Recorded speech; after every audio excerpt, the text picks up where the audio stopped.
नमस्ते सभी साथियों को। स्वागत है आप सभी का लर्नोलॉजी में।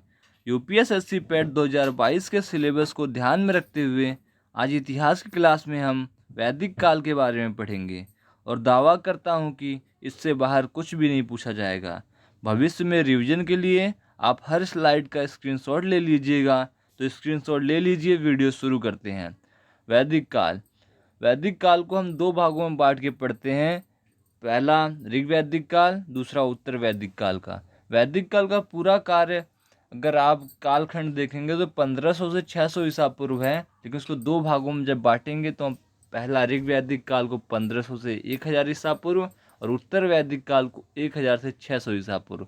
बांटने का कारण मानते हैं कि ऋग्वैदिक काल के लोग थोड़े पिछड़े हुए थे, उन्होंने लोहा की खोज नहीं की थी। उत्तर वैदिक काल में लोहा की खोज हो गई थी, तो यहाँ हथियार औजार बनाए जाने लगे थे, तो ये मतलब थोड़े विकसित हो गए थे ऋग्वैदिक काल से। ऋग्वैदिक काल जानकारी का साधन ऋग्वेद से मिलता है। ऋग्वेद को वेदों का ज्ञान कहते हैं। ऋग्वेद को वेद व्यास ने लिखा था पंजाब में। अब के पंजाब में उस समय एक नदी थी, सिंधु नदी के किनारे। ऋग्वेद में 10 मंडल, 1028 सूक्त, 10,552 मंत्र और 1,53,972 शब्द हैं।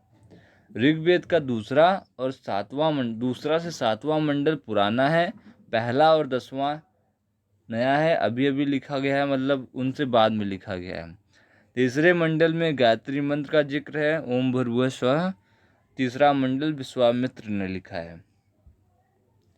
ऋग्वैदिक काल में राजनीतिक स्थिति कैसी थी? राजा सभी विभागों का प्रमुख होता था। राजा की मदद के लिए 5 मतलब एक स्ट्रक्चर बनाया गया था, जिसमें सभा, समिति, विदत, गज, उग्र प्लस जीव। उग्र जो सिपाही कहे जाते थे। सभा को हम आज के संदर्भ में राज्यसभा कह सकते हैं, समिति को लोकसभा, विदत सबसे पुरानी थी, और गज और उग्र प्लस जीव। ऋग्वेद का 7वां मंडल, इसमें जिक्र आता है 10 राजाओं का युद्ध हुआ। इसमें रावी पोंसनी नदी के किनारे 10 राजाओं का युद्ध हुआ। सामाजिक स्थिति कैसी थी ऋग्वैदिक काल में? तो समाज पितृसत्तात्मक था, मतलब पुरुषों का वर्चस्व था इस समाज में। समाज 4 भागों में बटा था: पुरोहित, योद्धा, व्यापारी, श्रमिक। यहाँ अभी शूद्र शब्द का जिक्र नहीं हुआ है। जीवन 4 आश्रमों में बटा था। 0 से 25 साल तक ब्रह्मचर्य का पालन करें, 25 से 50 वर्ष गृहस्थ आश्रम और 50 से 75 वर्ष वानप्रस्थ आश्रम और 75 से 100 वर्ष संन्यास आश्रम। तो ये ऋग्वैदिक काल है। ऋग्वैदिक काल में इससे बाहर से एक भी प्रश्न नहीं पूछा जाएगा। हम अगले वीडियो में उत्तर वैदिक काल को कवर करेंगे और जल्दी वीडियो आएगी शाम तक आज। धन्यवाद। वीडियो अच्छी लगी तो लाइक शेयर सब्सक्राइब जरूर करें। Thank you. जय हिंद।